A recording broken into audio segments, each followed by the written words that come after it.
tell me, how did it feel coming from humbling beginnings to start making money with your fists, especially after starting out 23-0? I'm gonna give you one. I never forget my mama. I started getting my mama money probably 10 fights in. Okay. I wasn't making big money, but I was making good money. Yeah. And then I started making good money, good money. Yeah. I'm talking. Yeah. Nigga. Yeah.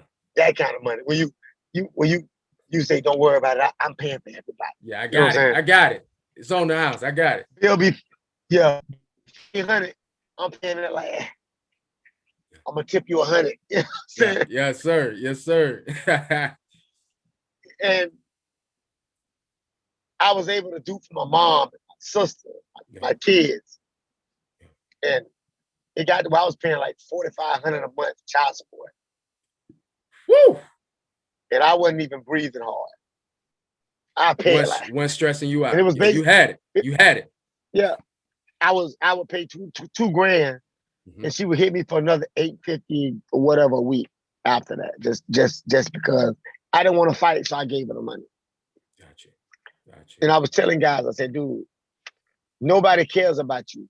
And I realized when I lost to Joe Casamayor, there was a dark turn in my life. I financially was catching, I started having trouble. I couldn't do what I once did. And people who said they had your back did not have your back. Yeah. And there were nights, man, I cried. And I was like, there were nights I cried before I got to 23-0. But that's a part of the growing process. Thanks. I wasn't supposed to be crying again and struggling. And I signed with a guy named Terry Trickers. And Terry's a genuine asshole. From the heart. But he's my asshole. Got you. And it took me years to get there. Pete Hernandez was my trainer at one time. Asshole. But he's my asshole. Yeah. And I had great guys around me, great boxing guys. They cared about me. They cared about me. And I had the best manager in the world, a guy named Jimmy Waldron, who's a Hall of Famer as a matchmaker. Wow. I'll never forget when Jimmy Waldron saw me first time, he said, well, shit, he don't look like much.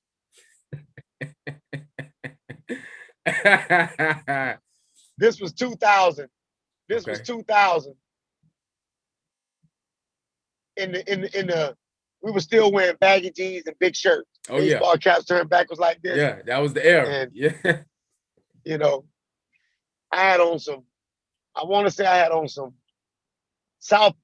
baggy South Pole jeans. South Pole. With a South Pole jersey and a baseball cap turned backwards. With some Jordans, I think, some J's on or something like that. Okay. And I was jerseyed up, the whole nine, big britches. Yeah. He said, you don't look like much. Jesus Christ. You don't look like a fighter. I pulled my shirt off and he realized the clothes was just big. He said, my God, look at the arms and shoulders on that boy. Yeah. So that boy got the widest shoulders I've ever seen on 126 pounds. And I was fighting 126 to 147. Yeah. I was bumped. Yeah. And he put me in with a kid named John Trigg, who was 4, 6, and 4. One of those guys that are there to test you. Mm-hmm. And I stopped him. Okay. He said, oh God, I'm gonna test him one more time. So the next fight, and that was the 6th round. That was the third fight, a 6th round.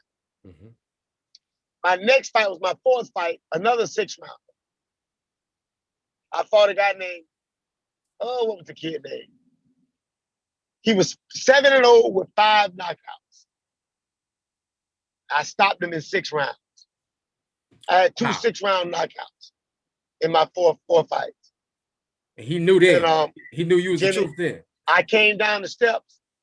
He met me at the bottom of the steps with a state contract, a basic state contract. Wow. He said, sign right there, baby. Yeah. I read the contract. It was basic. Yeah. He got 23% out of my purses. Okay. He was going to get me fights, and he wouldn't take a dime from me until I made more than $5,000. Wow. Couldn't beat that. And especially coming up after, 6, 7 fights? Can't beat that. Dude, I was bumping by the time I got to 7 fights. Yeah. But when I made my first $5 grand, he got his cut. I never looked back. That's what's up. That's what's up. Jimmy told me then, he said, I'm gonna make you champion despite yourself. Mm. And I fell out with Jimmy after the Casamayor fight and the Kid Diamond fight, not Kid, Tiger Martinez fights. I was having trouble with weight. Nobody was listening. Yeah. And nobody listened to what I was telling them. Yeah. And they kept pushing me down to 130. And for years I was there when I should have been gone. And you should have been at, you think you should have been fighting at a heavier weight? I should have been at 135 before Casamayor fight. Okay.